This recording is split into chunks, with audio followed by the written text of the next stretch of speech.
Hi, my name is Meredith, and I'm a student studying psychology from Canada. My question is very simple. How can you say that men and women, that there's no sexism when the very setup of this conference is sexist? For example, the men are seated in front of the women. Can you repeat the question a bit slowly, sister? Yes. Why is it that the men are seated in front of the women? The very structure of this conference is sexist. Why is that? MashaAllah, sister, that's a very good question. That why aren't the women seated in front? No, why are we not, if you're going to separate us, how come we're not left to the right? Correct, right. Why is one in front sister, of the that's a very other? good question. That why are the women, if you believe in equal, why not left and right? Why not? It's a very good question, sister. Because the Quran says in Surah Nur, chapter number 24, verse number 30, say to the believing man that he should lower his gaze and guard his modesty. Whenever a man looks at a woman, any brazen thought comes in his mind, he should lower his gaze. Now, if the women are sitting on my right, I will only have to speak looking on the left. You know, because I cannot look at them. Yeah, I can look at everyone.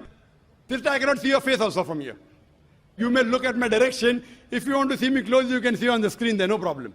But for me, the Quran says, the moment I look at a woman, I should lower my gaze. Unless she's my wife, or she's my mother, she's my daughter.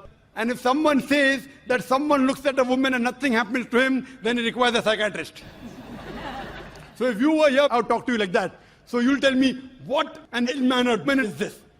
You know, showing me his back. Now my gaze is there. Knowing the microphone, I cannot see you. I can just see, okay, just a little bit here and there. So I'm maintaining my hijab. Now when we have lady speakers speaking, only ladies, front row, no problem. So what happens? Because it's a gent speaking, there are occasions, some occasions, then we have to keep a partition, and we can do that. And we have done that. But there's such a vast gathering, so many cameras, it will obstruct. So that's the reason, but in no way are we trying to say that the women are inferior. That's the reason we have got a screen close to you, mashallah, especially for sisters who are sitting a bit more behind, so you can get the view.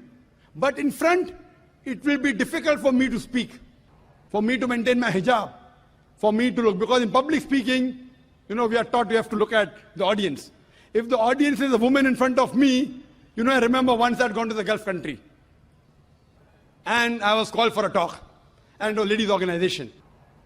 I always say that at least the front row should be gent, you know. But they didn't do it.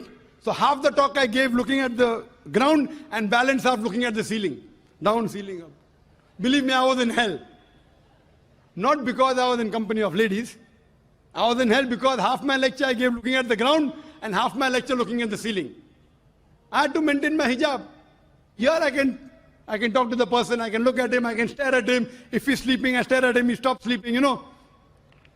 The public speaking. But with the ladies, therefore, it is for maintaining the hijab. So that's the reason, sister, it is not at all in any way trying to belittle them. And the reason we have given you one microphone instead of two, because we feel that the proportion is approximately 1/3, 2/3. That's the reason. But the moment last time when there were more ladies, we gave equal proportion. Hope that answers the question, sister. Thank you.